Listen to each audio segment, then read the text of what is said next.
Good morning, everybody, and welcome to yet another edition of the Environment and Agriculture Committee. I'd like to open this meeting this morning with Representative Germana leading us in the Pledge of Allegiance. Allegiance to the flag of the United States of America and to the republic for which it stands, one nation, under God, indivisible, with liberty and justice for all. Thank you. So today we have 5 of our retained bills that we are going to discuss. Folks have had some amendments drawn up for these bills, and we'll go over those amendments and have some discussions. Before that, I'm interested to know, we have some subcommittees that have been meeting. Is that correct? Would anybody like to give us a brief update as to how the subcommittees are doing? Okay, so Good morning, Uh, Representative Bixby. so we have a study committee on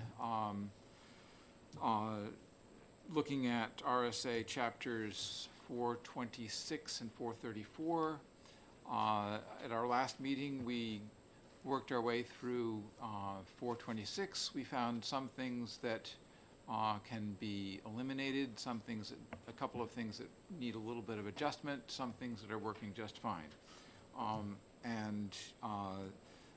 Next week, not next week, this afternoon, as Rep. Creighton so kindly reminded me, we have another meeting, and at that point, we're going to be looking at 434. My guess is that 434 will probably have even more things that can be eliminated, and some things that can be retained and may need some updating. And then we will come up with a report and some legislation, and that's how that's progressing. Yes, thank you very much for that. Anyone else? Representative Creighton. Yes, Madam Chair. We have a subcommittee meeting next week on monitoring the rules for the wastewater based on the work that was done last time. DES is going to come and talk to us about how that rulemaking process is going, what rules they're coming up with to improve groundwater security in and around wastewater plants. Or Great. waste facilities, landfills. Thank you. Anyone else? Representative Germana. Thank you very much. For the study committee on the unlimited area permits, out-of-state trash, that the chair was kind enough to come and talk to us about last week. We'll have our final meeting next week to pull together a report. One of the things we found in terms of dealing with out-of-state trash is to try to limit it. There are kind of 3 options. One is you set stricter rules for everybody, which would be in-state and out-of-state. Another would be there are various possibilities where you could challenge the Interstate Commerce Clause and then take your chances in court. Or there's the possibility that future landfills are owned publicly, either by the state or a political subdivision, and then you could restrict out-of-state trash without worrying about the Interstate Commerce Clause. So we're going to meet next week. We're going to draft up our report and make some recommendations. Thank you for that. Anyone else? Yeah. Representative Bixby. So I'm also on the study committee for finding more slaughter facilities for amenable and non-amenable animals. And this continues to be a complicated issue. It looks like one thing that will help is if we change in the definition of livestock in statute so that non-amenable and amenable are treated separately, and that will allow the slaughter of non-amenable species in the state to not track directly with the USDA, because the USDA doesn't, for some reason, care about non-amenable species, at least not to the point of wanting to manage the slaughter. In terms of coming up with more solutions for for amenable animals, it remains challenging, and we're going to be getting some input, unfortunately not in person, from the USDA local food and FSIS person to find out more about how the slaughter regulations work. So we're basically going to be submitting questions to him. He's going to give us written replies. Unfortunately, he wasn't able to come up, so which would have been much easier because a back and forth is better. Okay, thank you very much for that. Anyone else? Representative Davis? You're on the Good- EPR study committee, Yes. are you not? Yeah. Good morning. Thank Good you, morning. Madam Chair. I think our study's done. The testimony was very one-sided, and I would have liked to have seen some more testimony from the other side, but I believe we're going to be split. Two for it, two, I don't know if opposed to it, but my opinion, I believe that they're not taking the right approach to it. I think that it's not probably something that I think the free market should determine what, how we go forward with this. Yeah, we're pretty much split. Okay. All right, anyone else for any of the other study committees or subcommittees that are been going on? No? I want to thank you all who are serving on these study committees and subcommittees for your work. It's very important, and I'm happy to hear that there's some progress being made on these. With that being said, let's start off with discussion about HB 37, establishing a committee to study best practices for companion animal groomers.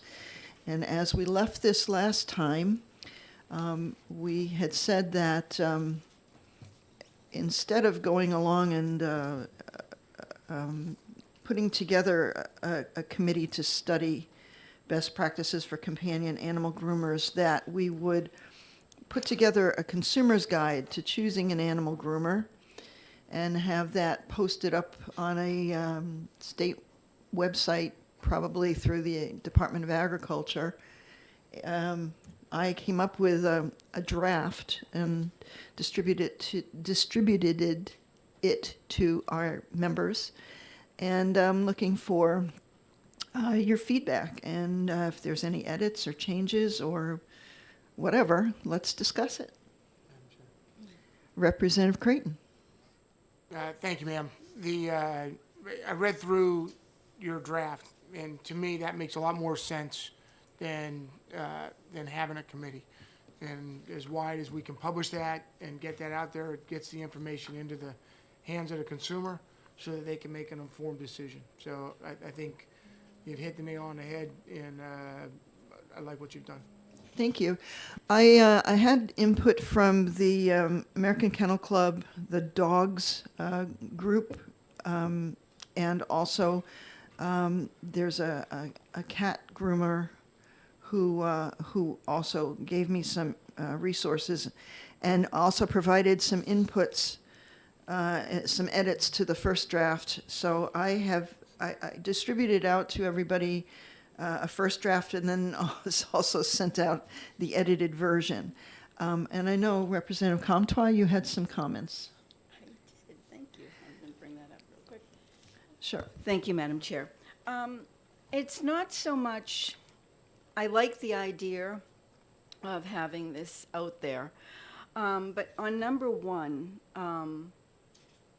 it's kind of a misleading thing, because if you ask an establishment how long they've been in business, it could be that they've been in business for 50 years, but a new owner just took over.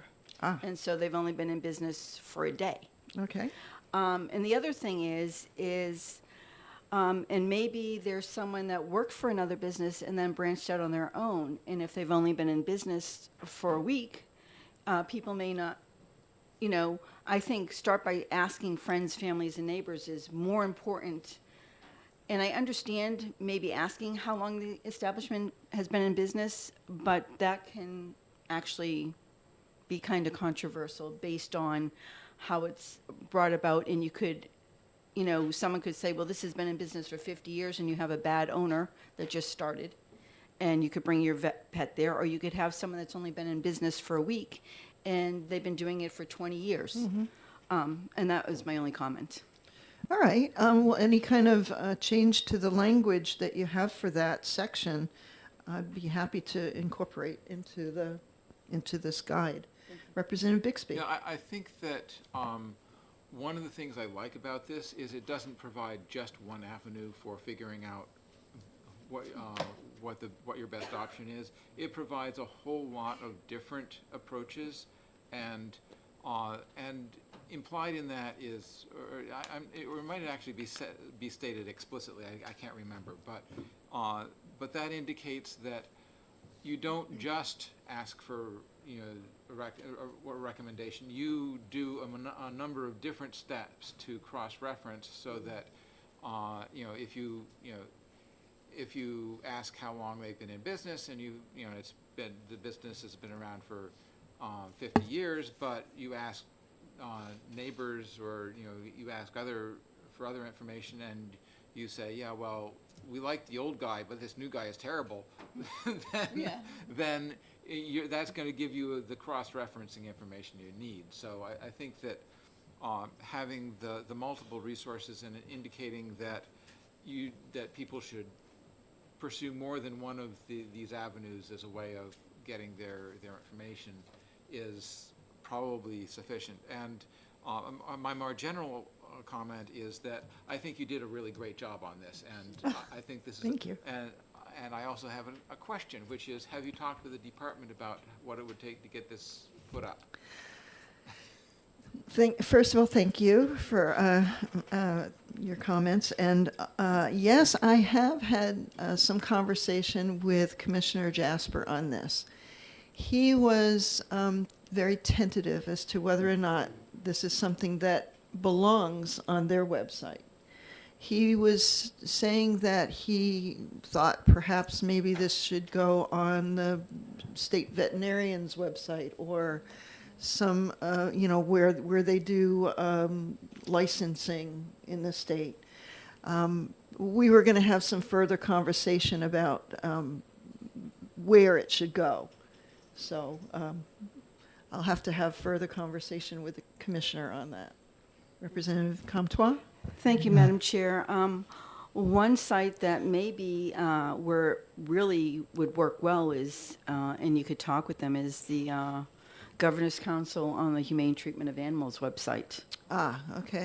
Because that really does talk to the effect of humanely treating animals, and obviously we want to make sure that our pet groomers are doing that, exactly that.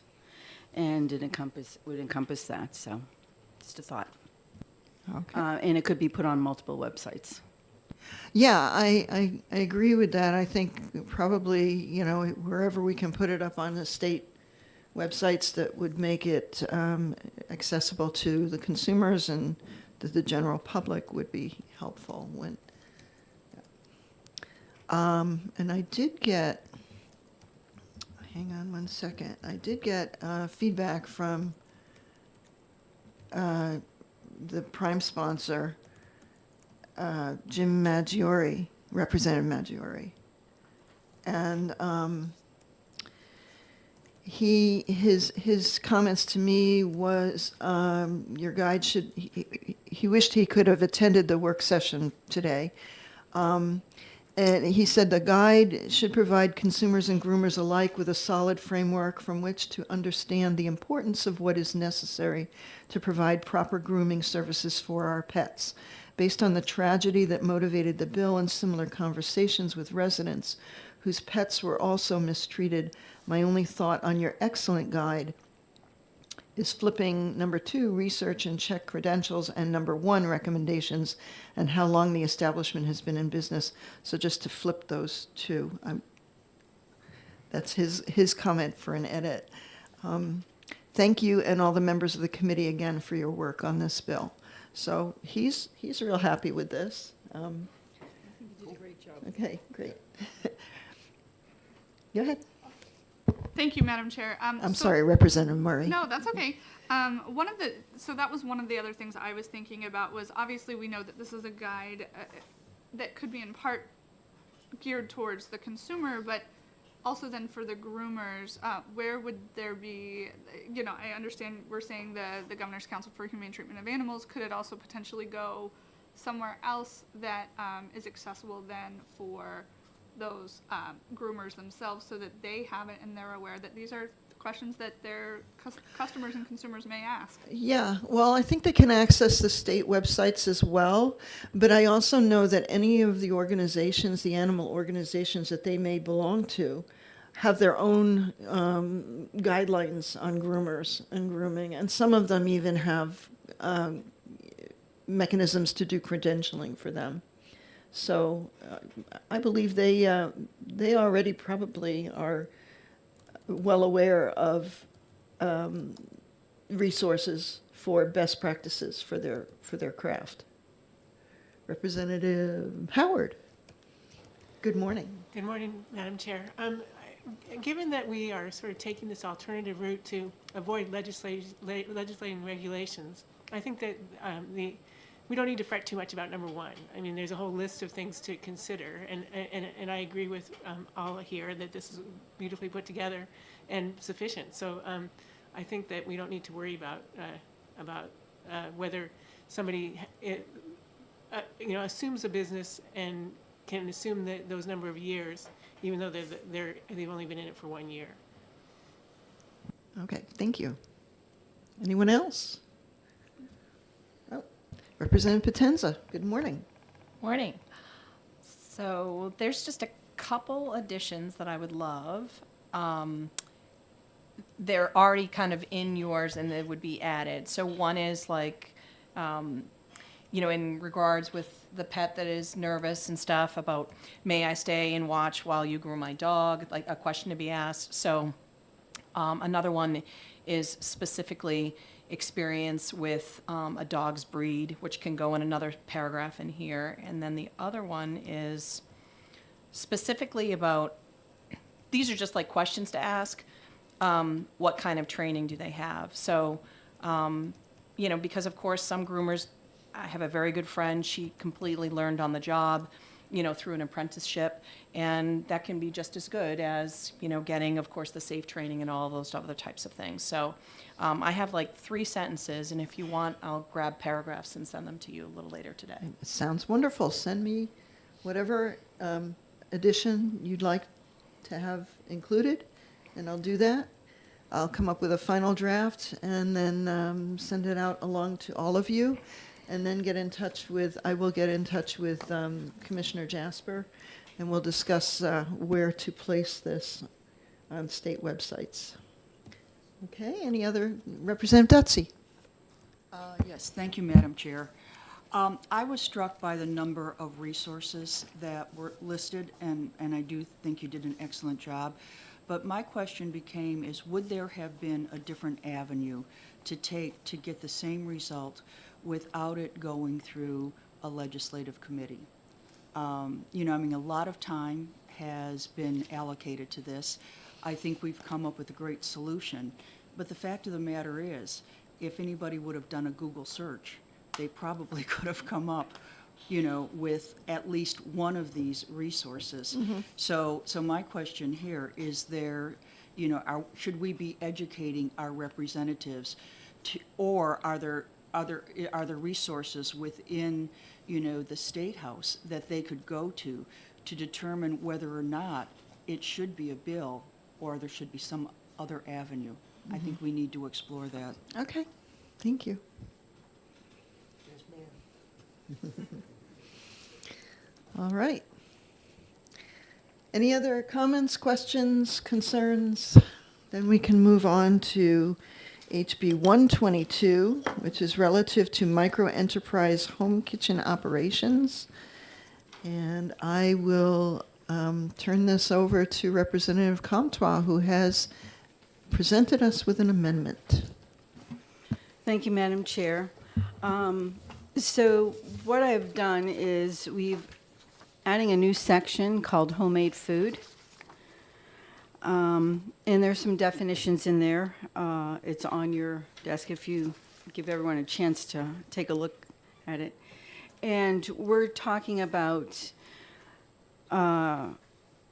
someone making homemade food and then transferring it or selling it to an informed end consumer. And just to let you know, an informed end consumer means a person who is the last person to purchase a product, does not resell the product, and has been informed that the product is not licensed, permitted, certified, packaged, labeled, or inspected per any official regulations. And right now we have people with bake sales, we have people with community events, and there really is no true legal avenue for them to be selling, having that food there, because they can't technically. I mean, it's kind of like the lemonade stand, right? You're making your lemonade, and technically, legally, you can't sell it to the informed end consumer who's going by to purchase that cup of lemonade. So it's pretty specific. It excludes retail establishments. It excludes wholesale food manufacturing establishments, a dairy or manufactured dairy plant. It excludes certain things, but it includes your traditional community social events, and there is a list of those. That is on page 2. I think this accomplishes what we were trying to accomplish, especially with the episode that happened up in Meredith, where the person was donating food from her kitchen to people that couldn't afford it. She wasn't even selling it, but she was donating it. And I think that the consumer at some point has to take responsibility. And as long as they're informed of what's in the product, they understand that it's not licensed or permitted, why can't you buy from your neighbor?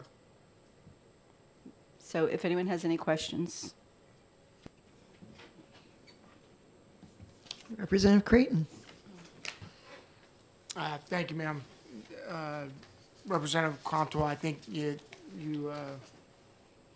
hit what I wanted to see in the bill, which is a couple of things. One, consumer awareness. If a consumer is aware of what they're buying, then it should be allowed for them to do that. The second thing is you took out the controversial part about the milk specifically, so that's included in other law that we don't have to include in here.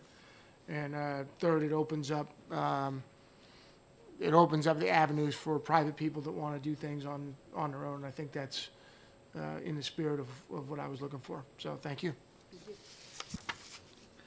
Representative Murray, good morning. Thank you, Madam Chair, and thank you. So a couple of things first. I want to be clear that I think we were talking a little bit about a couple of different things, one of which was donations to nonprofit entities or organizations, which I do believe is covered through the Bill Emerson Good Samaritan Act. So that's, I think, a separate entity and conversation unto itself. When we're talking about this issue, I did want to ask what would be the mechanism to ensure that somebody has been informed? Is there a way to make sure, is that could there be any sort of situation where somebody says, oh, well, I didn't see that, or I didn't know, and then are we getting into a situation where there's an assumed liability there? Because I guess that's the question. Okay. Thank you, Representative Murray. So an informed end consumer is someone who speaks with the producer or their agent about what the food is. I mean, the consumer needs to ask the questions. Now, I'm going to speak from personal experience and also in general. Most people that are doing any type of home business or anything like that are not looking to harm anybody. And in a small state like New Hampshire, if you do one thing that's not so good, everybody in your community knows it, and you're done. I mean, it's really, it's kind of, word travels, bad news travels really fast. And I think that we have to let people take responsibility at some point. We cannot regulate every little thing in someone's life, and I think this is one of them. We're not saying that they're selling these, in retail stores or anything else. And if you want to go and be able to sell certain things, then you can go under the Homestead Act. This is for very small private businesses or people just trying to make an end meet. Maybe there's a mom that says, you know what, I need a few extra dollars to buy my groceries this week, and if I can just make a couple of meals for my neighbor and maybe she can buy them. I mean, we as people bring food to our neighbors already. And technically, if you're looking at the spirit of the law, you're really not supposed to be doing that. Because it's from a private home, and you're bringing it to an informed end consumer, and that's what really this is about. Representative Murray. Follow up, if I may. Sure. And then just one other quick question I had was just for continuity's sake. I think we briefly touched on this. There's one mention of the word cottage food operation, and the rest it is mentioned as homestead food. So for clarity's sake, is that a different thing, or is that the same thing in language? So, I'm not sure why that is, but I will look into that with OLS. Representative Germana. Thank you, Madam Chair. The question I have is a question I often have is when we talk about local control in the state, and we generally say that we prefer local control, but I'm often confused with legislation that not only forbids a state agency from acquiring things, but also forbids localities from being able to do some of these things as well. So to say that a political subdivision is barred from having any requirements, for example, pertaining to preparation of food, as an example, I wonder about. And so my question is, aside from forbidding a state agency from doing it, what is the purpose or the virtue of also us saying that localities can't make some of these decisions for themselves? So thank you for the question, Representative Germana, and I understand what you're saying.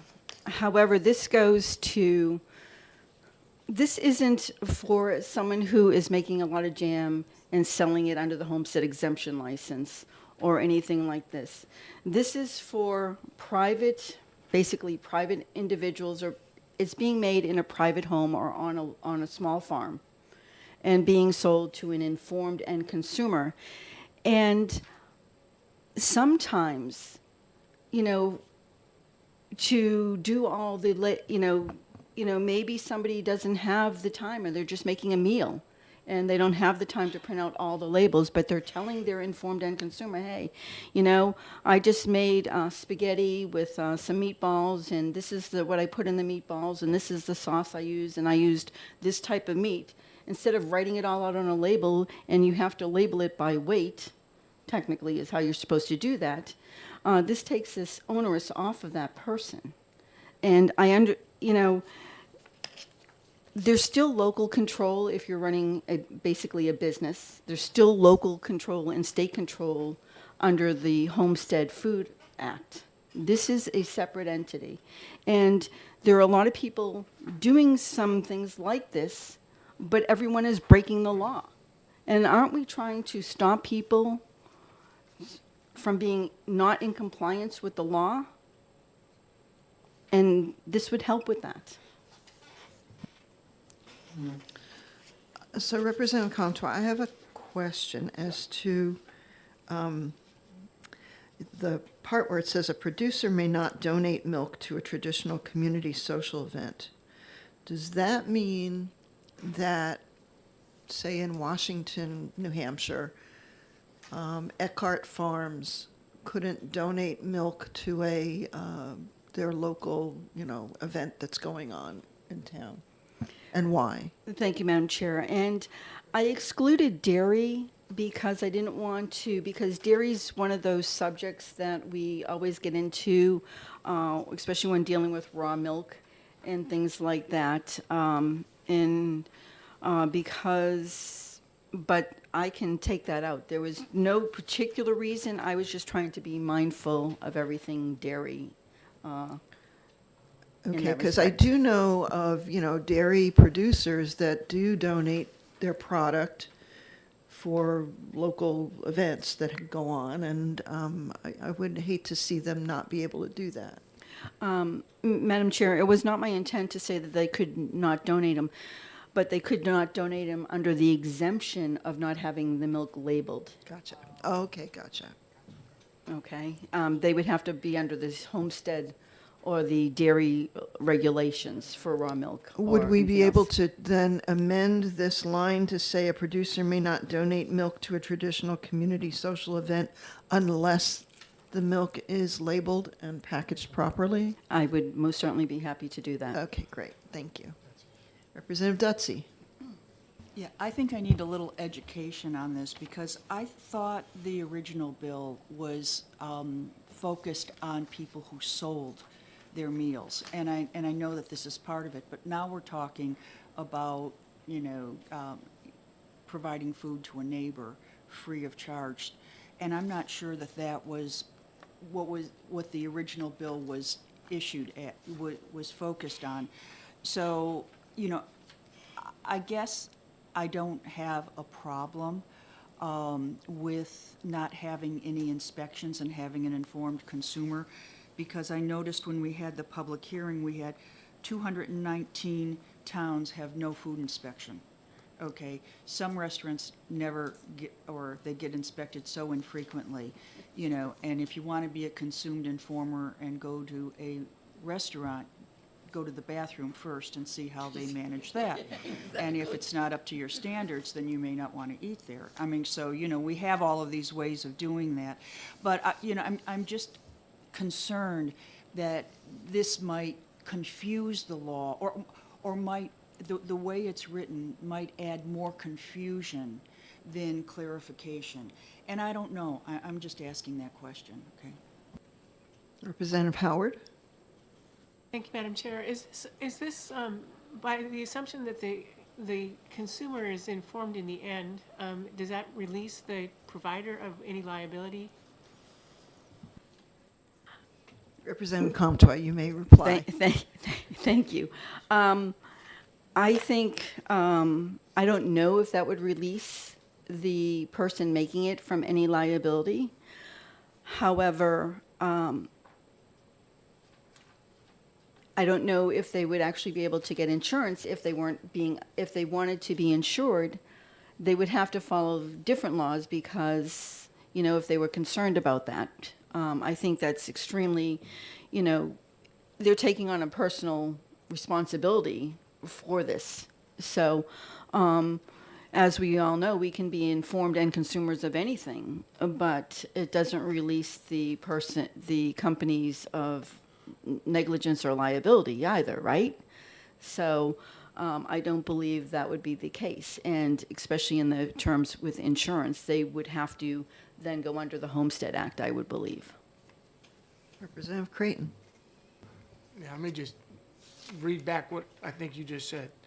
In other words, if I make my spaghetti, and I tell the people I just made this spaghetti, but my meat was rancid, and I knew the meat was rancid, then I'm still responsible for that because I was negligent, even though I said it was the meat that I got out of the refrigerator, but it's still rancid, and so therefore you're liable for misrepresentation, I would think. Yeah. I'm sorry, go ahead. Representative Murray? Thank you, Madam Chair. I guess that's partly my question. So if I heard you correctly in your statement, what you were saying was that insurance companies would then, if an entity was selling uninspected food but sought insurance, how would those two jive with one another? Like, I guess that's what I'm trying to understand, and is there an additional, So I haven't spoken with the insurance company specifically. However, it would be my assumption, and we all know what assumptions do. They always make fools of us. However, I know that it is some insurance has a list of things that they do not cover in our farm policies. And I don't believe that if we weren't following a specific thing, and this was a private thing, this would not fall under, like for us, a farm policy. So this would probably have to go under a separate, like homeowner's policy or something to that effect. And I don't know, because I don't have a regular homeowner's policy, so I'm not sure about insurance, but I wasn't trying to get into the insurance business or try and figure that out, but yes. Representative Potenza.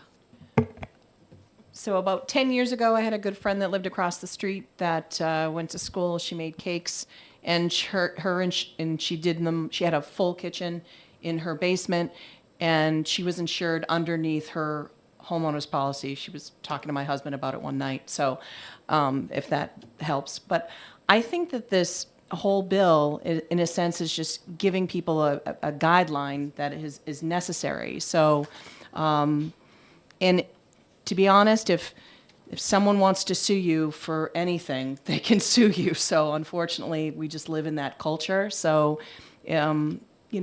I've been sick many times from a restaurant, and there's never been anything that I've gotten from that. So, I trust homemade food probably better than some of the restaurant stuffs. So I think this was a good job. Thanks, Barbara. Representative Bixby. Yeah, I think that, that my guess is that there are probably insurance, getting this allowed under your homeowner's insurance may be problematic, or under your liability umbrella or whatever. That is something that the person that is doing it has to take on as a risk. I think that there should be a line in here that says that that this section of law would not absolve the homeowner, the producer of any liability. Basically,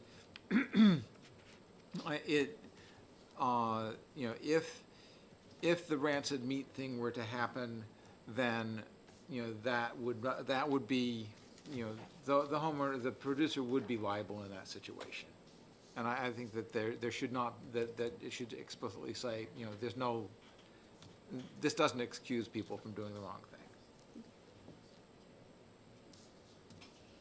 But, that being said, I actually like the idea of the bill.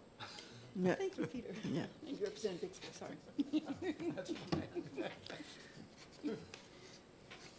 Okay. Any other questions or comments regarding this? No? Yeah, I think you did a great job with this, and I look forward to seeing the amended version that we can then take action on next week. All right. Moving along to HB 326, prohibiting the use of second-generation anticoagulant rodenticides. Representative Bixby, I believe Okay, you may so- have something about that? Yes, I have a brief piece of information. I discussed this a bit further with Director Russo, and it sounds like the federal regulations are likely to be coming down in December or January. We had the draft of those regulations was in the report that we saw last month, and I think that what the feds are proposing is more thorough than what would happen if we just asked the department to make them restricted. Okay. And anything that happens with legislation for us won't be enacted any sooner than July. So if the feds still aren't doing anything by, say, late spring, then we can we can ask the Pesticide Control Board to consider doing something at the state level and do it through their existing authorization rather than making a law and telling them to do it. So I think that we don't need 326. And I'd like to thank the board and for putting together a study committee to study this and sort of thank them for their the thorough report that they put out. Okay. Thank you for that, and I am in agreement with that assessment of the situation. So I thank you for following up on all of that and your diligence and your work on that issue, and also to Mr. Rousseau for his work and his committee's work on this. Thank you. All right. Any other questions or comments regarding this HB 326? All right. So then it is, I guess, in our opinion that next week we'd be ITLing this bill? Yeah. Okay. All right, moving on to HB 369, establishing a task force to provide energy relief on farms. Representative Bixby. Yes, so I had some discussions with Ken LaValle and Kelly McAdam at UNH Extension about what would make sense to do with this. And they thought that, so currently, John Porter, who is a longtime member and now an emeritus member of Cooperative Extension, has been working with farms maybe once every week or two to make suggestions in terms of farm technology and energy, and including some energy systems work, but that hardly covers the need within the farming community for advising on energy systems and other farm technology like barn ventilation and manure management, that sort of thing. So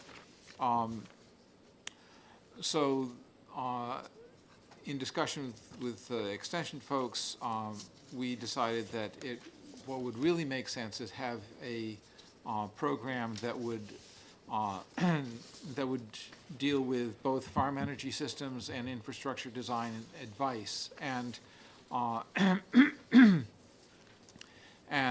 I based the structure of the bill on the way that the Division of Forests and Lands works with Cooperative Extension to have county foresters. So at this point, in the Division of Forests and Lands statutes, it says that they have a declared purpose of the forest management being a benefit to the state.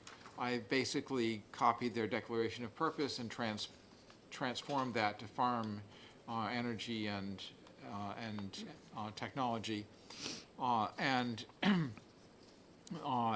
Under the Forest and Lands program, the Department of Forests and Lands has a memorandum of understanding with Cooperative Extension to support county foresters in every county to provide the education to woodlot owners and other interested parties in forests. So this would be in the Department of Agriculture. It would create, the program would reside in the Department of Agriculture, and they would have a memorandum of understanding with Extension to have one field specialist who would work with farmers to essentially assess the on-farm infrastructure and energy needs and come up with essentially a holistic view of how that could be improved, and then provide the farmer with the resources, the information resources to find out what grant, so provide, information about what grants are existent, what would be the mechanism, the available resources for getting those grants written. The field specialist would not be a grant writer, but they would know who is available for grant writing, and also know which alternative energy suppliers might be able to help out with the process of doing REAP grants, for example. And so this would provide a basically advisory resource for farmers. It is specifically for farmers who are doing it as a for-profit venture. So the way that I dealt with that was I defined farmer for the purpose of this section as being a farmer who files a Schedule F with their income taxes.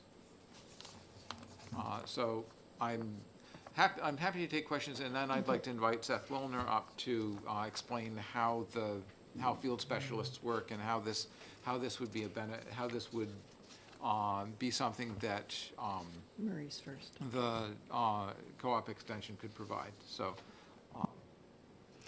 Thank you for that, Representative Bixby. And I see we have a number of questions. So Representative Murray, you were first.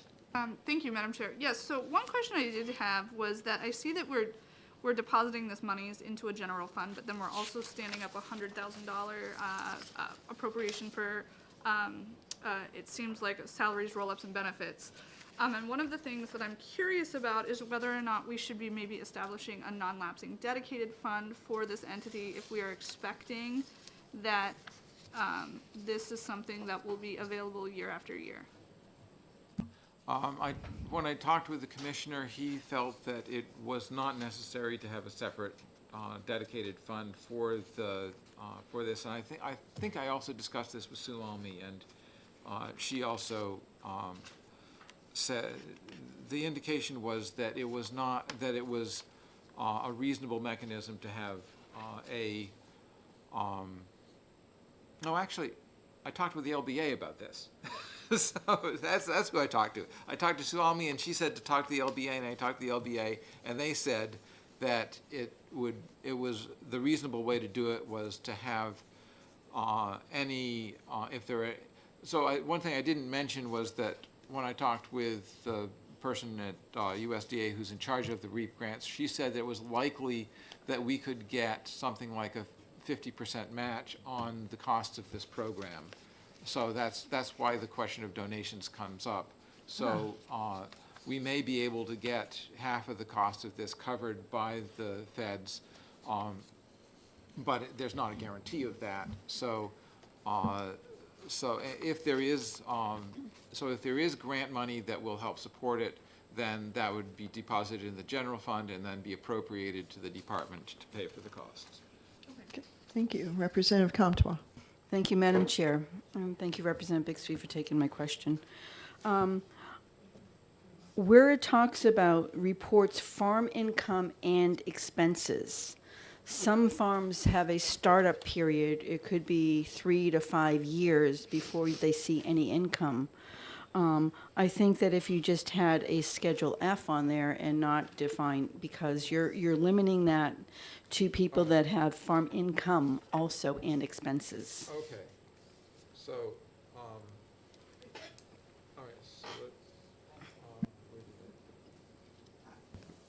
It's on page 1, It's on the first page, line 15. and I think you're saying, if I'm hearing you correctly, Representative Murray, yeah? so what you're saying is that they could be operating at a loss for several years. okay. And So, I'll give you an example. If someone wants to start a vineyard, Yeah. vineyards don't produce grapes for 3 to 4 years. okay, so, basically just files a Schedule F and then. Yes. Okay. Okay. Representative Potenza. Barbara beat me to that one. So the criteria is 1040 Schedule F, and how will the communication go out to all of these folks? Because of course, you know, to announce this, that this is in place, could be a tremendous resource for several people. So that's my first question, is how will we communicate to them about this program? And then the appropriation for the salary, the $100,000. I just know that if this is popular and it's one person, and you could have one or two farmers that are really, you know, utilizing this, and then the resources of that one person, will they have, will that salaried person have resources within the department to help them with this process too?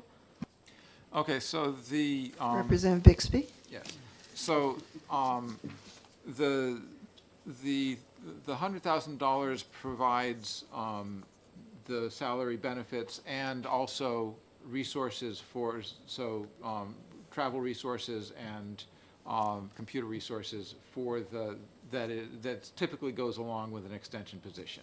And I got that number of 100,000 from, the director, from, Ken LaValle, the director of extension. So I assume that he knows what it costs to do a field specialist. In terms of how do we get the, how does this get advertised, and how do people know about it? How does extension balance the way that balance it so that farmers can, the maximum number of farmers can take advantage of it? I think I'd like to turn that over to Seth Wellner from Extension. So maybe we can bring him up and he can explain a little bit about how field specialists work in Extension. Thank you. Good morning and welcome, Mr. Wilner. Good morning, and thank you, Madam Chair. My name is Seth Wilner. I've been working with Cooperative Extension for about 23 years now, and I'm in the farm business management sector. One of the ways that Extension would be able to easily rise to this and get word out, we have county educators in every county, all 10 counties. Then we're backed often by campus-based specialists. So we have relationships with all the farms in each of the counties. We also have areas of expertise, so I work around the state in business management, often succession planning and whole farm planning. The county-based educator then would either identify a farm and say, Seth, could you go work with this farm? And then we would do the same with this example here with the technology and energy person. Or sometimes the farmers themselves meet these people at twilight meetings or read news articles or whatever, and they call themselves. So there's two mechanisms in, through the county agent, or the farms go directly to the person with the specialty area themselves.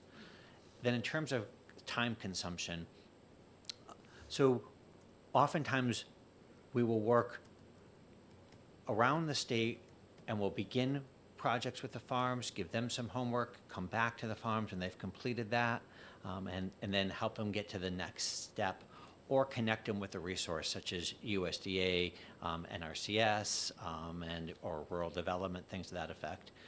And we don't write the grants for the farms themselves, but we certainly usher them through the process. So there was a farm that hopefully made the first round, second round, final round, and we're waiting to see if they're going to get about $400,000 from the Northeast Business Dairy Center, Innovation Center, to effectively do similar to this, upgrade their equipment where they believe, by our calculations, 30% increase in production of bottled milk, so about $600,000 in gross revenue, and lowering their utility bill by about $700 a year. So $700 a year is not much, but don't forget that's the increased production.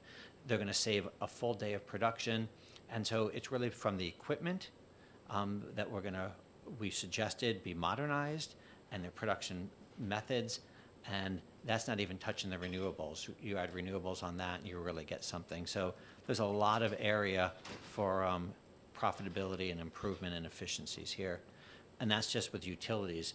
You look at technologies that can save fuel and oil, and so there's substantial ability for savings. Okay. Representative Potenza? Just a quick follow-up. So the resources, so let's say I'm a farmer and I'm looking, and you've provided the information for a grant that's available.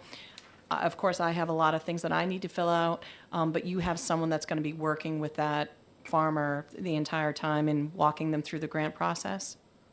Yes, so as an example, I got the farm together that was looking at this innovation expansion grant. I said, okay, here's the strategy. And then who's going to do what roles and responsibilities? Same actually what we do with the succession plan, which is just so much work. So they built an internal team. We lead them through that. No question, we're calling and saying, hey, you're going to follow through with that homework, right? That was due 2 days ago? Oh, yeah, I'm on that. And so sometimes you show up at the farm, you give them a nudge. We've all reviewed grants and extensions, so then we're reviewing it, or our colleagues are. We're like, I think it's not really a strong argument here, or you need more data there.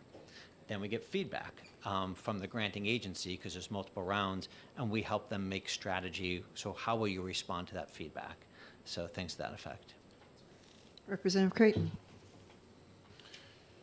Thank you, Madam Chair. I'm going back to the $100,000 on page 2, lines 2 and 3 and 4.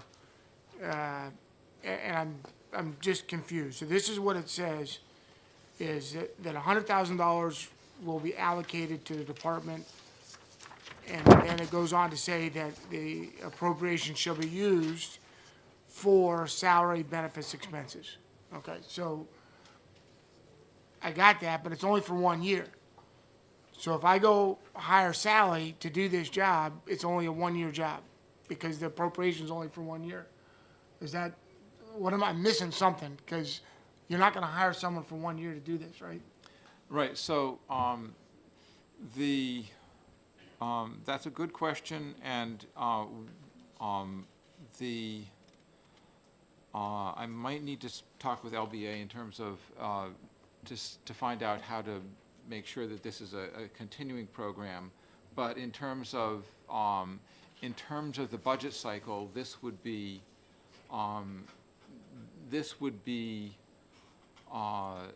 something that in subsequent years, the director would, the commissioner would have to put into the department budget. So perhaps, Representative Bixby, that in line 1, on page 2, that prior to the phrase, the sum of 100,000, maybe we should say initially, the sum of 100,000 for the fiscal year ending is hereby appropriated, and then it would be up to the department subsequently to include that in their budget. Representative Murray. Thank you, Madam Chair. And I guess that was sort of where I was going with the nuance between it being a general funded thing versus a dedicated fund. To your point, you were saying it would be up to the department's discretion then from here forward to allocate funding after this initial $100,000. Is that what I'm hearing?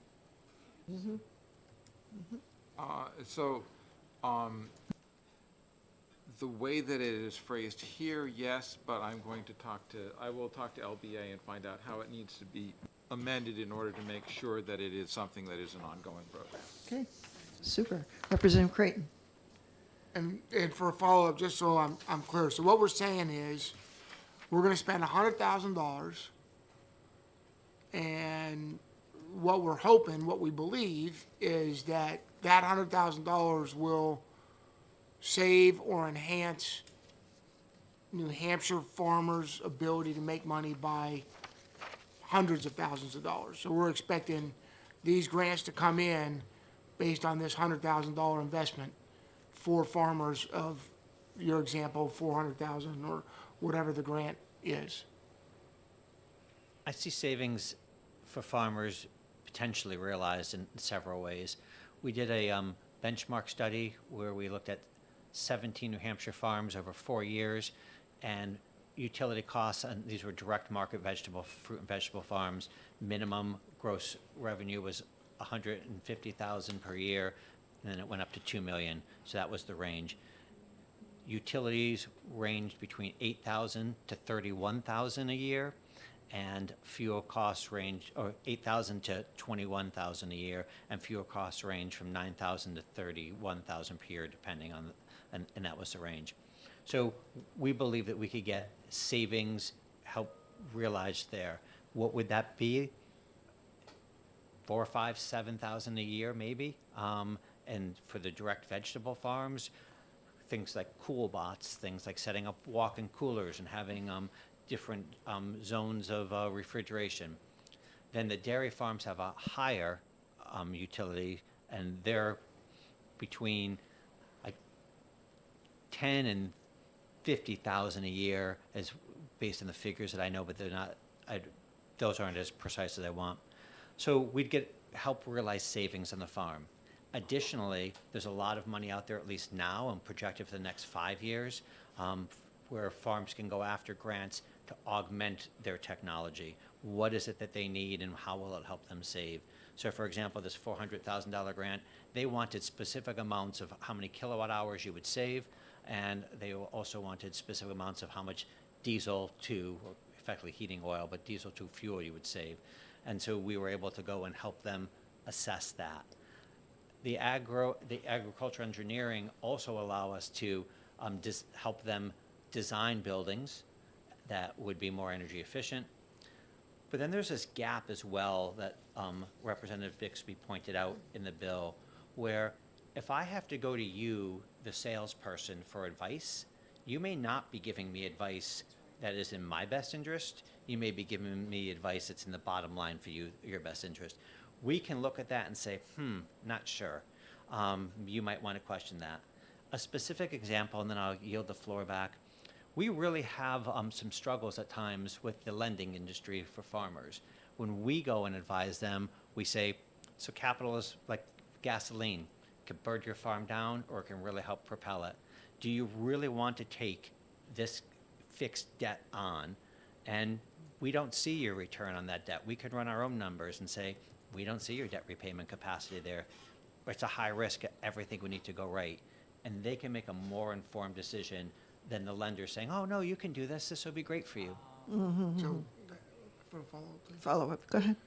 Okay, so that sounds great, but are you doing that today? And if you are doing it today, then why are we spending another $100,000 to do what you're already doing? Because of the limited capacity that we have in our organization today. So John Porter works 1 day every other week, and then Sarah Allen is Dr. Sarah Allen is our dairy specialist, and she works on all kinds of extra things.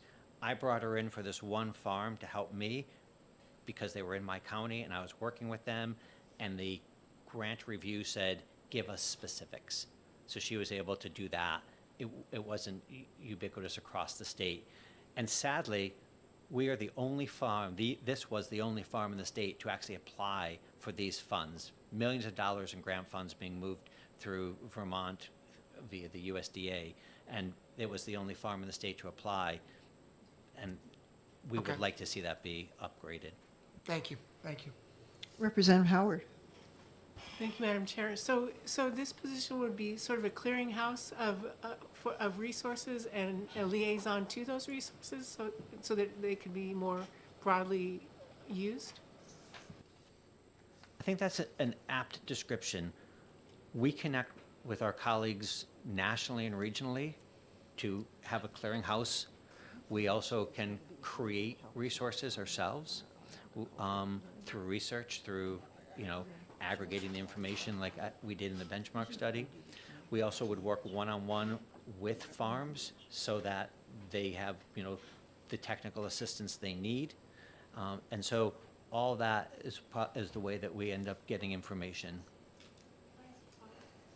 Follow-up, go ahead. Thank you. So would this create like a necessary redundancy, or does it provide new services and skills?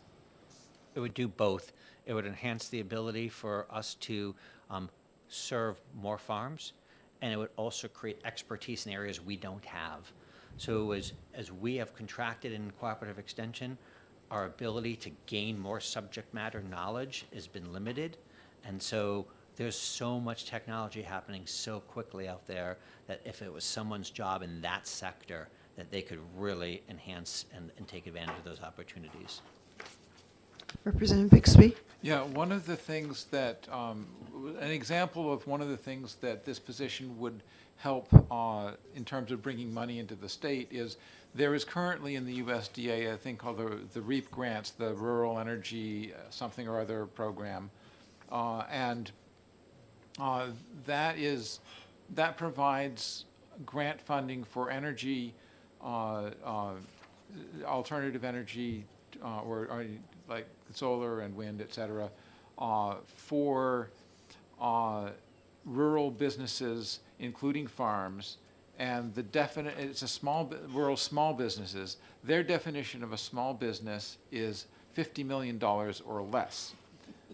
And if you're talking about a family farm in New Hampshire competing against a business that is, even $25 million, that New Hampshire farm doesn't have the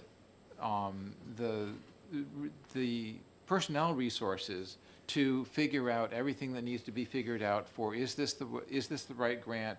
I looked at the list of things you need to provide for the REAP grants. It's an awful lot of paperwork. And so sorting through that paperwork is something that is, you might look at that paperwork and say, oh God, I can't do that. I have all these other things I need to do.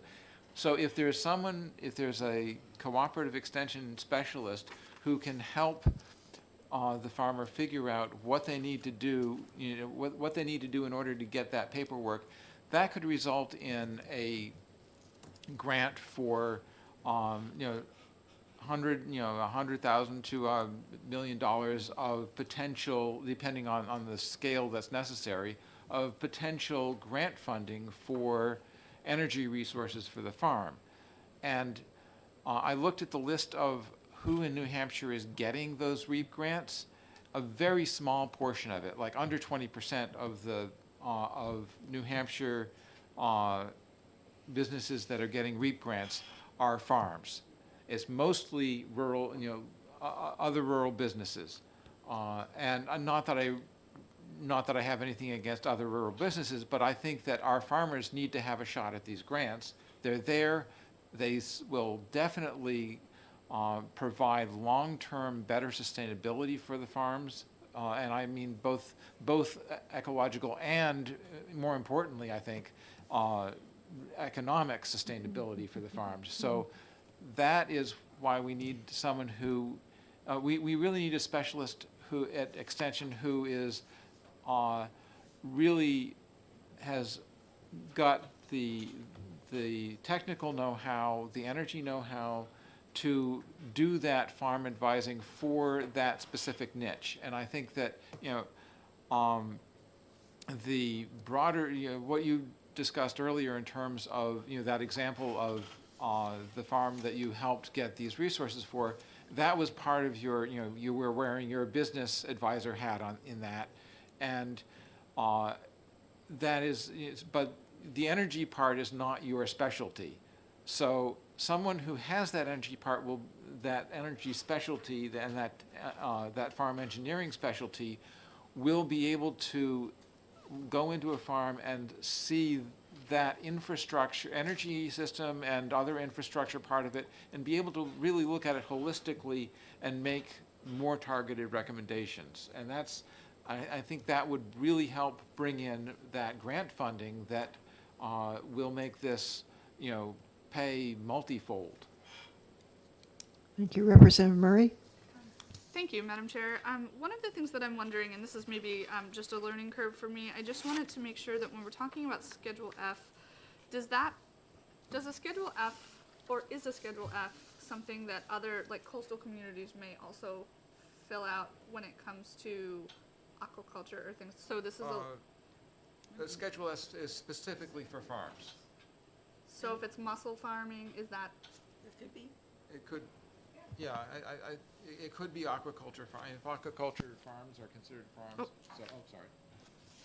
so it could be. I believe that, or maybe it could.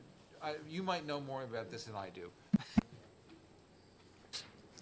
Many farms fill out the Schedule F. Some farms also have a Schedule C that they fill out for the specific non-dairy production.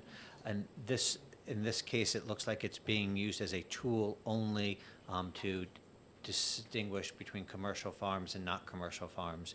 And so that I would probably add Schedule C for the value added, the processors as well. But you also could just put a mandate that the farms have to have whatever minimum amount of gross income you wanted, depending on if you wanted to distinguish from size, but your choice. Oh, that's in there. Representative Comtois, I'm sorry. Thank you, Should Madam recognize Chair. you. There you go. I just looked up the Schedule F, and just to give you an idea of animal production is beef, cattle, ranching and farming, cattle feedlots, dairy, cattle and milk production, hog and pig farming, poultry and egg production, sheep and goat farming, aquaculture, and other animal production. And that was just under animal productions. There are other items listed such as crop production, forestry, and logging are also part of Schedule F. Okay. Representative Potenza. So Representative Bixby, would you be okay with adding, and if it needed to have some criteria on there, the Schedule C? I think, okay, so I just need a little clarification. Is Schedule C only value-added production and that's separated from, so would that be, so let's say the North Country Smokehouse, would they would have a Schedule C but not a Schedule F, is that right? I don't claim to be a tax expert, but I do believe that's correct. All the retail farm stands, Schedule C labor and That's right. and whatnot, and so the milk processing plants, Schedule C. So we have home bottlers there. So that would be. I don't know, Rob Johnson. Do you have any? Come on up, Rob.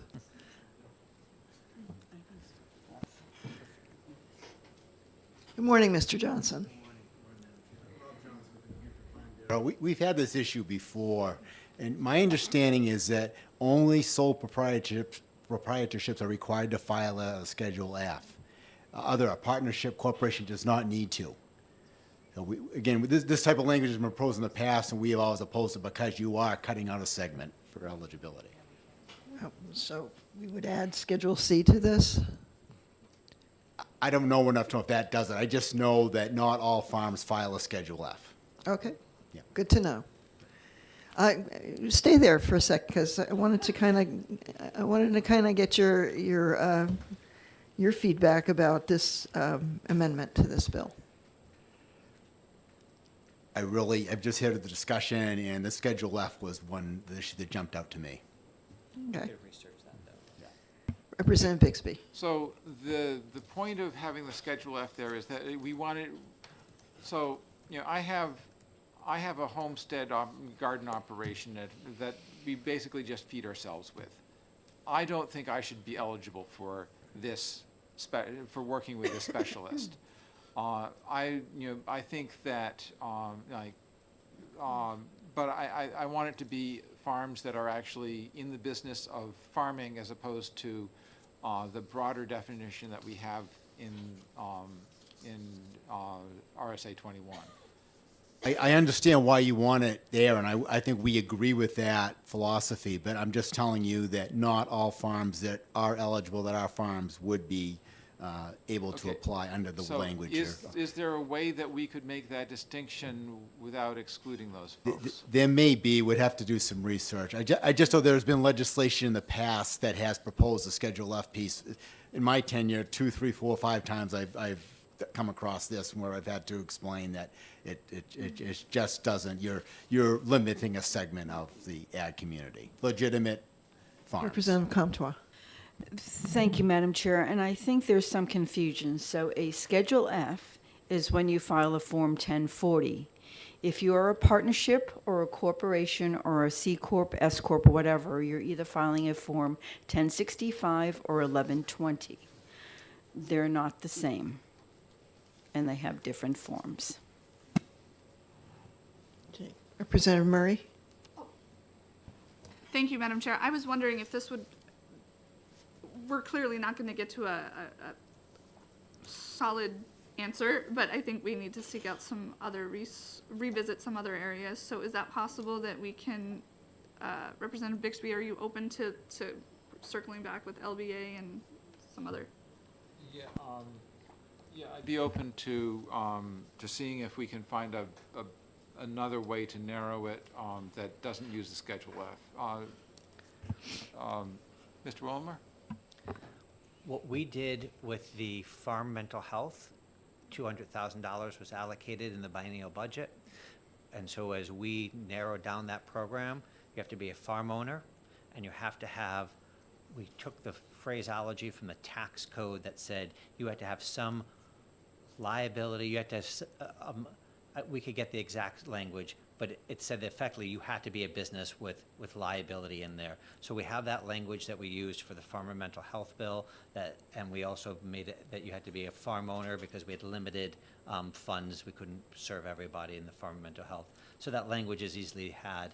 I don't know it off the top of my head, sadly, but I know where to find it in a heartbeat. Well, if you could send that to me, then I can put it into an amendment. Thank you. Absolutely. Representative Dutzy. Yeah, I'm looking at the last 5 years of the REAP program, and I'm just wondering if maybe we're being too granular on this, because I'm not sure that Representative Bixby would, want to fill out all of the paperwork for a $3,000 or a $4,000 grant. I mean, I'm looking, these grants are pretty small. So, I mean, I think if we have some generic language in the bill that doesn't, some people may fall through the cracks, and they may want to spend, a half a year of their life, to get one of these grants. But, I'm not sure that it's really that big of an issue. Representative Bixby. Okay, so this is not solely about REAP grants, and the REAP grants have been the funding that came through the Inflation Reduction Act for the REAP grants has bumped up the amount significantly. So so the average might not be that. I'd have to look up the amounts again, but I know that it's that there is more available under that program. There are also a number of other grants out there that I couldn't name off the top of my head that could be relevant in this situation. It's not just about the REAP grants, it's about other grants that would be available for farm energy, farm infrastructure, and that's something that we would want a field specialist to be knowledgeable about, and certainly more knowledgeable than I am at this point. Representative Bixby, I was thinking about this line 15 and 16 on page 1, and I wonder if we can say something to the effect that definition of, for the purpose of this subdivision, farm means a farming operation that is farming for profit and reports to the IRS. Would that kind of cover all bases, or? It may, but I think that Mr. Wilmer had made reference to some language that's in the farm mental health bill that exists that does the job, that might do the job that we want. Mm-hmm. So I'd like to see, and he's going to give that language to me. So when I get that language, I can distribute it to the committee. Okay. All right. Thank you. Representative Potenza. So just so I understand, in regards with the funding, the $100,000, so it's underneath the New Hampshire Department of Agriculture, Markets and Food, but then they're contracting out to you guys for that position? Is that how it works? Mm-hmm. Yeah. Correct. That would Okay. be how that works.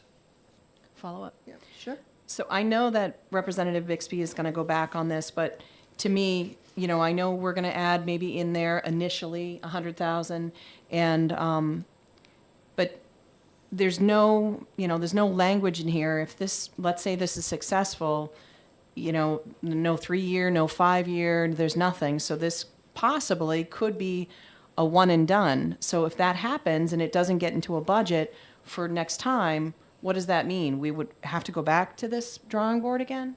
Representative Comtois. Thank you, Madam Chair. I believe that the memorandum of understanding has to be reviewed and updated every 3 years, or less may be necessary, if you look at lines 28 and 29 on page 1. Yeah.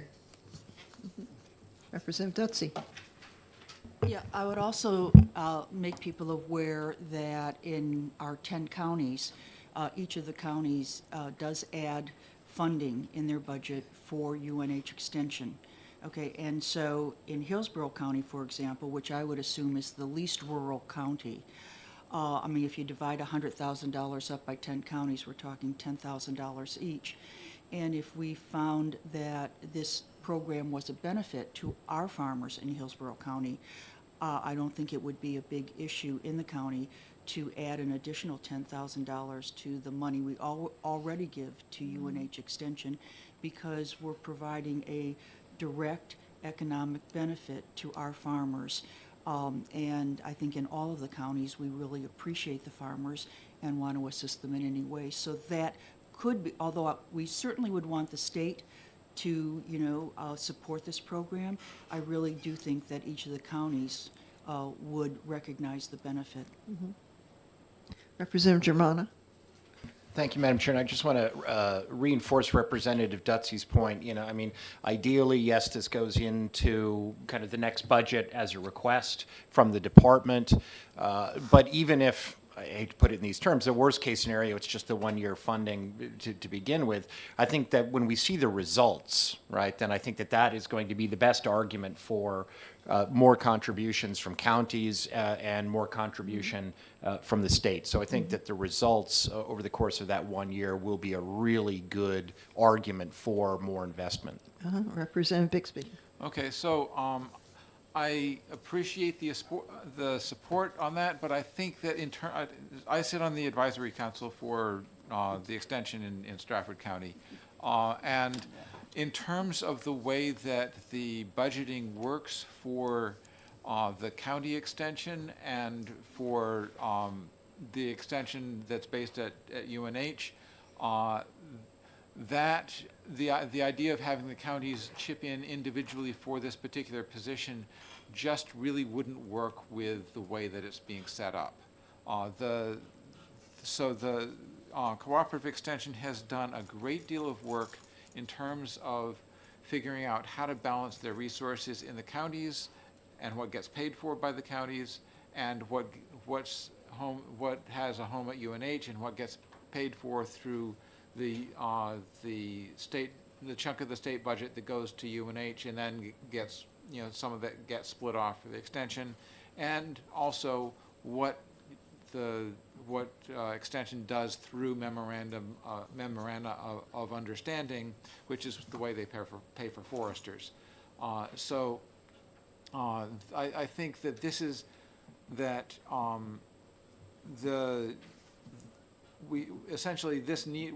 I do need to make an amend this in order to make sure that it's clear that this is a multi-year program, and that it needs to be appropriated each. The sufficient appropriation needs to be made to the department to cover it every year. But I don't think that asking the counties to chip in is a workable solution for it.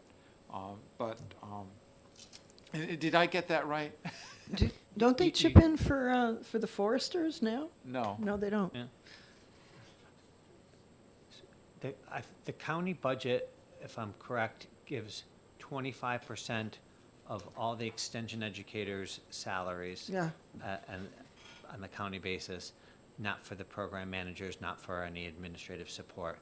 And so it does not cover any of the statewide people. So our campus-based specialists have to bring in 25% of their own salary with grants, and and this is a hybrid though. This is not a state specialist. nor is this a county-based specialist. It is a statewide field specialist. Okay. So it probably wouldn't be funded by county, and they wouldn't have the grant obligation to it. I also would ask, also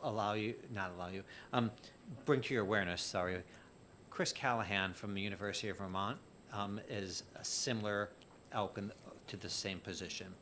So you could look at all the engineering, you could look at all the energy efficiencies, you could look at all the other ways that he has brought technology to farms in Vermont that has been super, super helpful. Thank you. Any other questions or comments regarding this amendment? One more, Representative Dutzy. This is just a comment in general. Just because it isn't doesn't mean it can't be.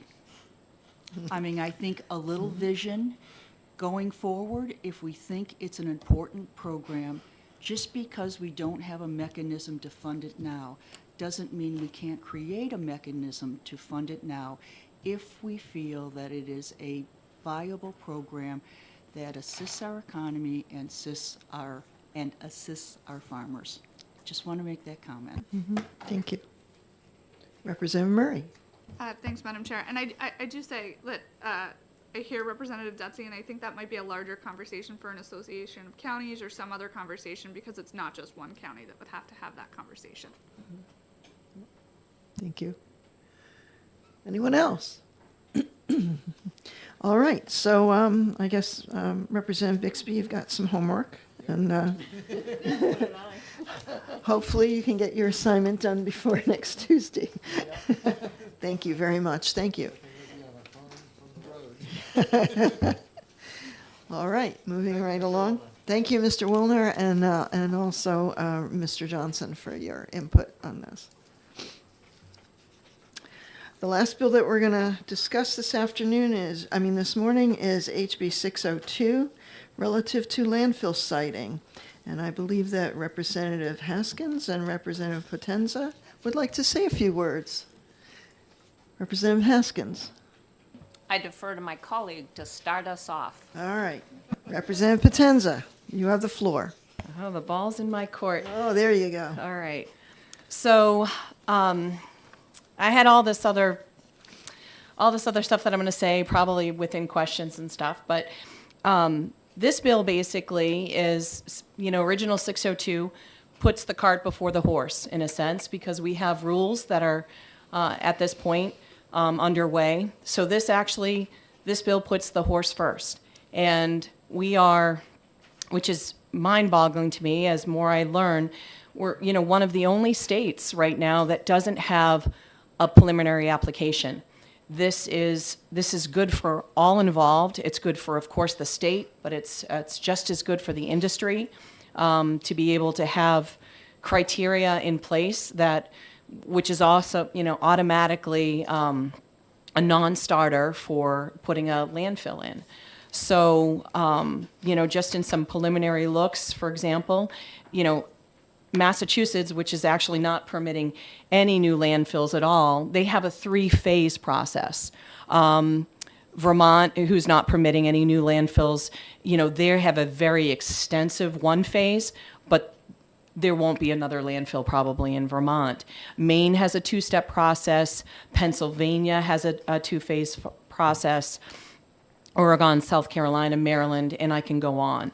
So this basically, it reviews the site, suitability report, and it determines whether a parcel meets criteria for use as a landfill. That is really the gist of this bill. It really is the exact same bill as before. It's just with, kind of every instance where we had DES saying that it was shall. It's now actually giving DES their own ideas to come up with it of whether, to designate, a New Hampshire site a poor location for new landfills. I have a whole slew of reasonings in here that just make sense. But for example, environmental impact assessment. Right now you have, you can have the industry will come in and they will spend tens of thousands of dollars, working the land. And they would lose all of that money, how we have it set up.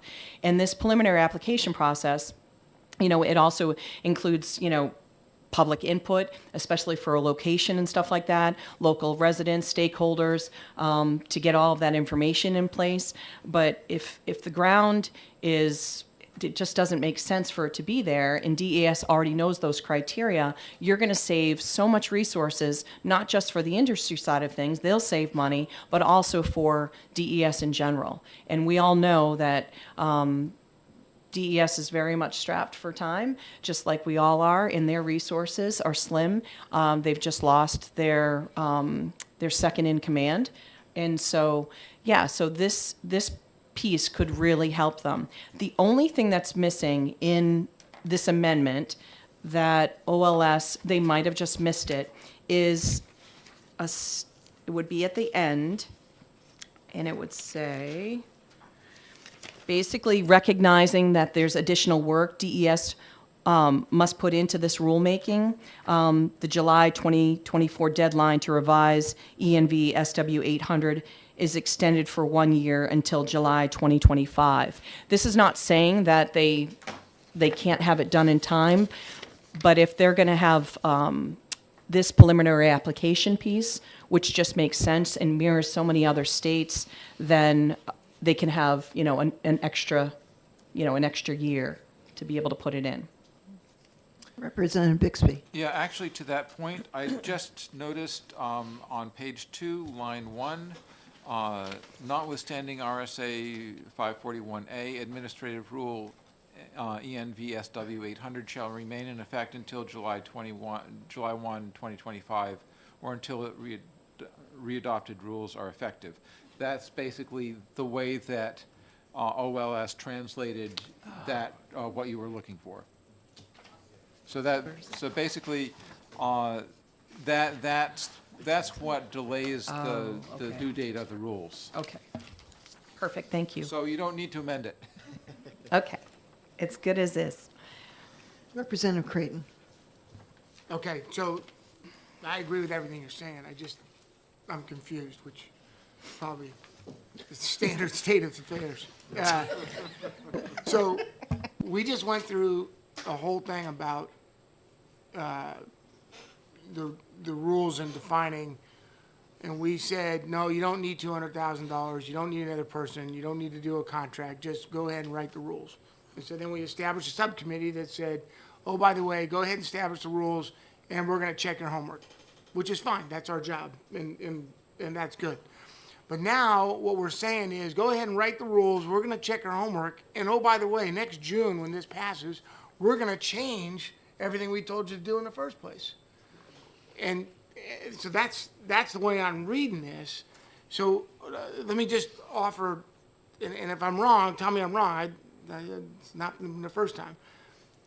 But it would seem to me that this would be something we would tell them to write this into the rules. Hey, you guys are doing the rules, you're reviewing it. Put this into the rules as you're writing them. And they don't need a separate law to change the table after they've already written the rules. So I guess that's my question, that I'm a little baffled. Representative Potenza. Oh, Representative Vaskins. Thank you, Madam Chair. Actually, what we're trying to say is that we believe strongly that in order to get the integrity and transparency in the process, we need this Phase 1 permitting, because that will save time and money by DES if they can show that certain sites are clearly inappropriate for landfill. Representative Creighton. Fair enough, and I agree with that. But my point is, though, that then that will have to be put into rules. No. And so why don't we just tell them to put that into the rules as they're writing them now? To say, hey, put this in there, and then we can monitor that through the subcommittee process. Mm-hmm. And then you don't go through another year worth of debate, and you don't go through a whole, I mean, they're not gonna get this until June or July at the earliest. Over. Representative Germana. Thank you. I want to say that along with a number of other legislators on both sides of the aisle, including Representative Potenza, we met with DES in August to talk about some of the things that have happened and our aspirations for how things were going to go forward. And one of the things that we talked about was the relationship with DES and the legislature, and the need to have, on the one hand, appropriately explicit guidance provided by the legislature and discretion for DES to be able to figure out how to make it work, right? And I think that this amendment does that very, very well. It does not prescribe any content at all, right? So we're not telling them what rules they have to write or how they have to write them, unlike the original 602. So there's lots of latitude and discretion for DES. But it also provides them with guidance in terms of the process. And so I would say that we are telling DES, as they're working on rules, and giving them a little bit more time if they need to incorporate this into rules, that this is the structure of the process, right? That is going to save DES time. It's going to save time for applicants.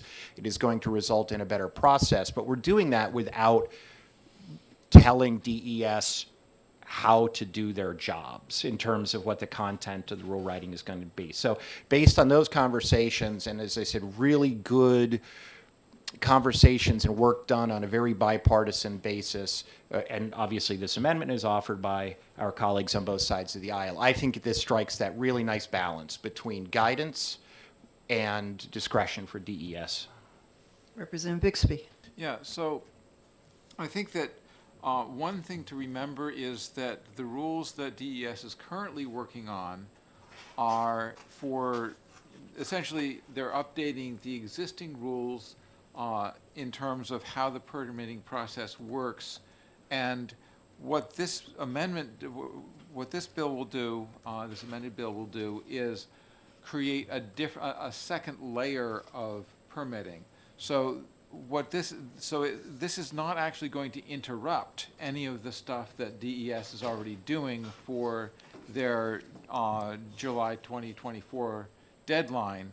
What it's going to do is add another piece of the process that they don't have yet. And consistent with what Rep. Germano was saying, what this amendment does is it provides direction from us without being micromanaging. And we could not in fact go to DES informally and say, could you put this in? Because they don't have the power to do that. What gives them the power to do that is when we pass a bill like this. So in order for DES to create a pre-permitting process, they need to have the legislative authority to do that, or authorization to do that. Before we get to anybody else's questions, the only concern I have about this is that even though this touches the same RSA 149-M:9, we are setting up a new preliminary permit application process. And my concern is the germaneness of this language, that it would appear that we would need some sort of new public hearing to have various people weigh in on setting up a preliminary permit application, which is a process we don't currently have. Can you reply to that or comment on that, Representative Potenza? So I've spoke with the clerk specifically about this, and at first look, which is almost exact to what I submitted, he said that it was germane, and I was okay with this. So, and he was okay with it. I can send this back to him again. The only thing that's different in this is basically saying, because all the rules, this wouldn't be something that they're going to put into rules. All the rules that they're currently in the process of doing are getting done. This is basically saying, okay, well, when an application comes in, all of those rules that you've just spent all that time on, if you know that they're going to put it, right in sandy soil, right next to a body of surface water problem, whatever it may be, next to a private well, whatever. I mean, so that it would automatically be something that's discarded based upon the rules that are written. We don't have that, which is crazy that we don't, because it's almost a given in every other state. So that one piece, that process piece, is really, instead of us telling them, because we're not telling them what they're going to do, it's basically what they're telling us. And I don't know. I don't know if we would need another public hearing for this. I think it still falls all under the same, but I can check if you'd like me to. Yes. Representative Howard. Thank you, Madam Chair. It seems to me that we are doing them the favor of providing an efficiency to the process. Because as you just said, if you apply the rules early in the process, you're eliminating spending more money, either as a proponent or as the agency, pursuing something that under the rules would not proceed. Representative Haskins. Thank you, Madam Chair. It's also true that the Senate hasn't seen 602 yet, so of course it is time for a public hearing at that juncture. But I think that the original bill had all those prescriptions, and so what we've done is shortened that up and said, that could be said to be a first stage permit process, but we've said, okay, let's call it a stage 1 permit process, instead of all the fine lines that was in the bill originally. We've shortened that up, but it was in effect a permit process by having all those conditions. So that much hasn't really changed. We're just shortening it, calling it what it is, and then giving DES the discretion that they need to do the rulemaking. Representative Bixby. Yeah, so, first of all, I think this bill makes an awful lot of sense. And based on what Representative Potenza reported in terms of her conversation with Clerk Smith, I think that it sounds very much like he has deemed this to be germane. It might be worth having just a second follow-up with now that it's been fully drafted. But I think that we could probably be fairly confident that however much it changed in drafting is not going to make a difference. And we can, if it turns out that it is in fact not germane, would we have time before our deadline for retained bills to have a hearing? I would say no. Okay. Representative Germana. Thank you, Madam Chair. I just want to very briefly reinforce the point that was made well by Representative Haskins, right, that in 602 previously there was a whole set of criteria, right, that we said that people had to meet. In this case, it gives, again, that discretion piece to DES. It says that they'll adopt one or more prohibitive locational criteria, right? So that instead of that long prescriptive list, it's up to DES, and it could be a much simpler set of criteria, which will expedite that process for DES as well as applicants. Representative Murray. Thank you, Madam Chair. I did have one other question, I guess, regarding, it was page 1, subsection 3, so that's lines 22 through 24. So it seems to me that piece of language is really considering what I think we have been discussing for some time as what I would say are potentially cumulative impacts. And I was just curious, it mentions directly greenhouse gas emissions as a baseline, and I just wanted to make sure that we have that information or that data somewhere to be able to say that we are making that, we're asking for that information. Yep, Representative Potenza.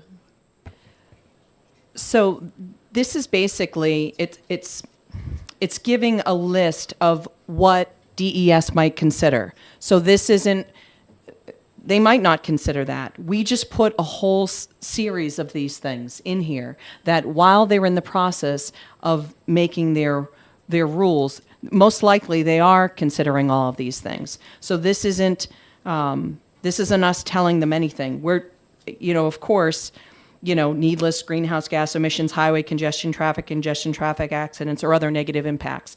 We just basically put a little bit of a laundry list of the things that they're already considering. So, for example, if the rules come back and they have that, for example, that line 3 is mentioned in there, and someone submits an application, well, it's going to have a huge issue.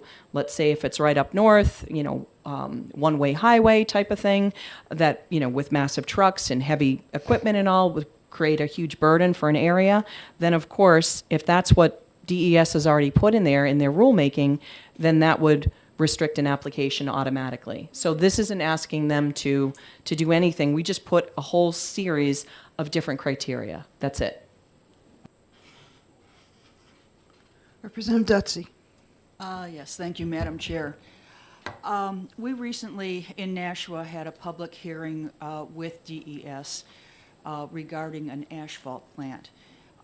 We had all of the key players from DES there, and they called this meeting basically as a nod to EPA that is encouraging environmental services organizations to have more public input.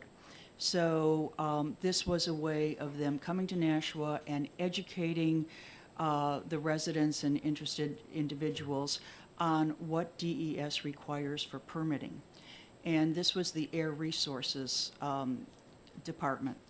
And one of the previous deputy commissioner was there and was very clear, and we clarified it with him several times, okay, that in the permitting process, they can only take into consideration technical information, okay, related to the permit. So if you have, so in other words, for the asphalt plant, as long as the plant meets the technical requirements, that the public can have no other input into the process regarding the fact that 50 trucks a day might be going past there, that they might be idling at 6 a.m. in the morning and spewing out diesel fuel. None of that can be considered. And when we clarified that there were 2 tracks, the technical track only that would be considered, and then what the neighborhood might be concerned about, he verified that they only take into consideration technical. And so when we talked about the cumulative impacts, Deputy Commissioner Sanborn said that currently is not in statute. And therefore, we cannot take that into consideration. So I just want to be clear that we are putting that into statute now if this gets passed. And that's what's of concern, to our residents. People walked out of there and said, then why should we even show up for a public hearing? Because I can tell you, there's probably only 1 or 2 people in Nashua who have the technical expertise to look at a permit and question it. The vast majority of people, they don't want to smell, they don't want to hear, they don't want to poison their kids, but DES cannot take that into consideration right now. So, I think these lines, 22 to 24, are really critical. Representative Howard. Are we, by including these things in here, are we assuming that they're in the rules? And we've differentiated before between statutes and rules. So I'm just wondering if we're putting things in here that if they don't make it into the rules, they're irrelevant, right? Okay, sure. Representative Potenza. we would assume that these are the things that are considered. As you know, our rules are like slim to none right now. So we're hoping, and through meetings, and I was at those meetings as well, they have said that they would like instruction. So this is just, in a sense, some instruction. Yes, guidance. But it, of course, you know, this could be 10 pages long if we were going to go based upon all of the different criteria. So this was just here as, you know, and I want to say kind of like a placeholder, but these are the things that you would consider, right? That in a sense, if these criteria weren't met, that it would be an automatic denial for an application. And then you don't have, you know, a company that has spent, you know, tens of thousands of dollars already doing siting, of course, the well work, all of that kind of stuff that has to be done, which is very expensive. So it just makes sense to have that. These are certain things that they're just kind of the criteria that we're familiar with just from what the research has been done. Representative Creighton. Thank you, Madam Chair. When you talked to DES, what was their response to this? Was there? Yeah, to this bill. I have not spoken with DES in regards with this. Okay. We had, you know, there were meetings this summer and stuff like that, but that weren't specifically for that. I mean, we knew we weren't going to be putting in any new, you know, the HB 56 type bills or HB 6. You know, this amendment is really in place to give, you know, DES the authority that they want, and also the public input. The beauty of this is that there's, before something gets rubber stamped, that the community is going to have input. There's going to be public input, which is great on all sides, and I think that's what's so important. So. Okay, but we don't, I'm sorry. Go ahead, So we don't Representative know Creighton. what DES hadn't seen this. They have This not is seen just it. a I'm going to say they're going to love Grenade it. over the wall, and we hope it doesn't go off. Okay. Representative Dutsey. I would just say that in talking to DES on a number of things, normally they don't take a position. You know, they just normally don't take a position. Yeah, so. Representative Germana. Thank you. And I wanted to point out two things, Madam Chair. Number one, again, just to emphasize the importance also in terms of the applicants, right? And clarifying the process for the applicants in this case, the importance of line 11, which is that, or 10 and 11, an application that does not pass such a preliminary screen shall be returned to the applicant without prejudice, right? So I think that's also an important piece of this bill, that it is also to the benefit of the applicant. They get that feedback if it's an immediate no, with the opportunity then to resubmit. And also, I think that, again, based on conversations previously with DES, I think that this strikes the balance that they have repeatedly asked for between guidance and discretion. Representative Murray.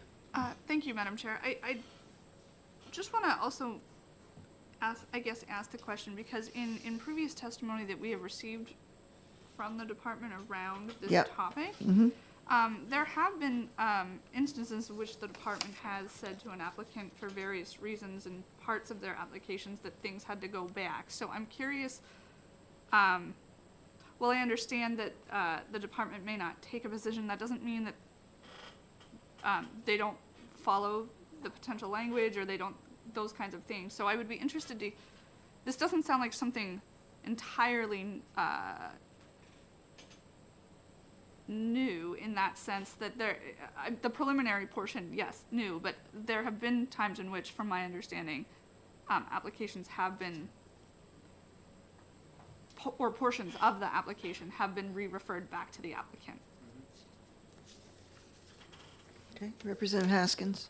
Thank you, Madam Chair.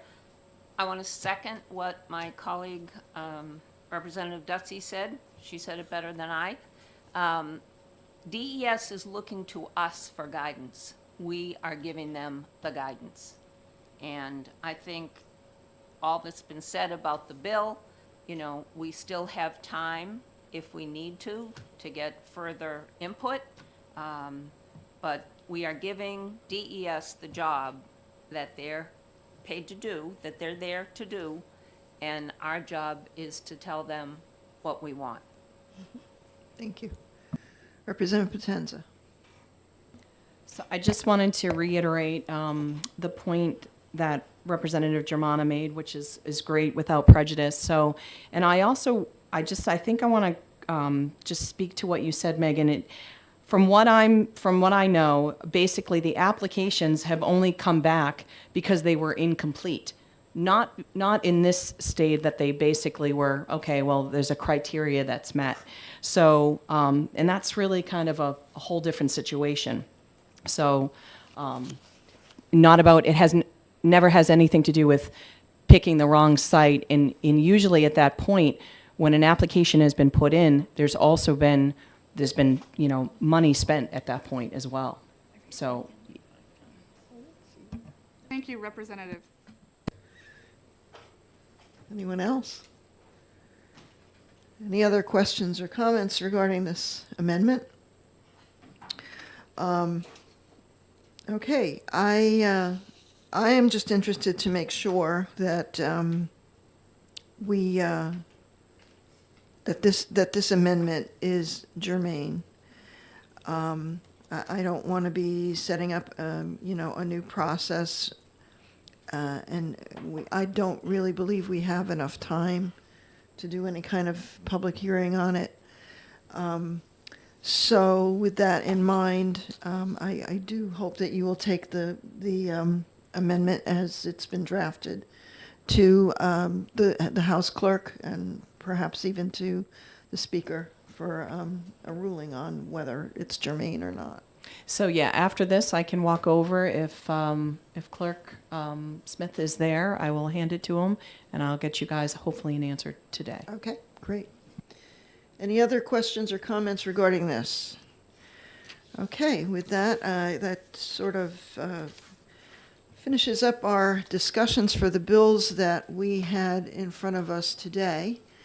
We are scheduled to meet next Tuesday at 10 o'clock to exec these retained bills. And if there's anything else that anyone else has for the good of the committee, please let me know. Representative Germana. I had a question. I thought when I received the schedule for next week that we were execing in the afternoon. At 1 p.m. I believe that's because I asked, and I hope that's true, because I have our last extended area permit meeting in the morning, so. We're doing No, the we are- executing in the afternoon. In the morning, we're doing the subcommittee on rules. That's at 10. On the 24th. I had the calendar right here. Oh, so they have, So if you look on they the have, calendar. they flipped it. Yeah, okay, so that is correct, actually. So for October 24th at 10 a.m., the Subcommittee on DES Rules update is meeting. And then at 1 p.m., we will have our executive session. Thank you for clarifying that. I had completely forgot that I had switched it.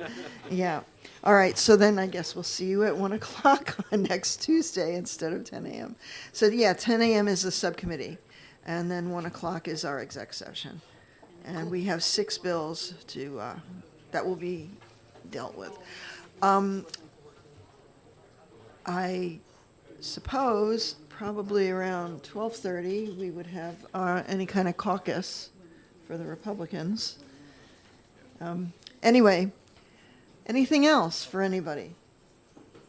Then I would call to adjourn our meeting, and thank you very much for your time and your really great questions and input to all of these bills that we are dealing with. Thank you. Have a wonderful rest of the day.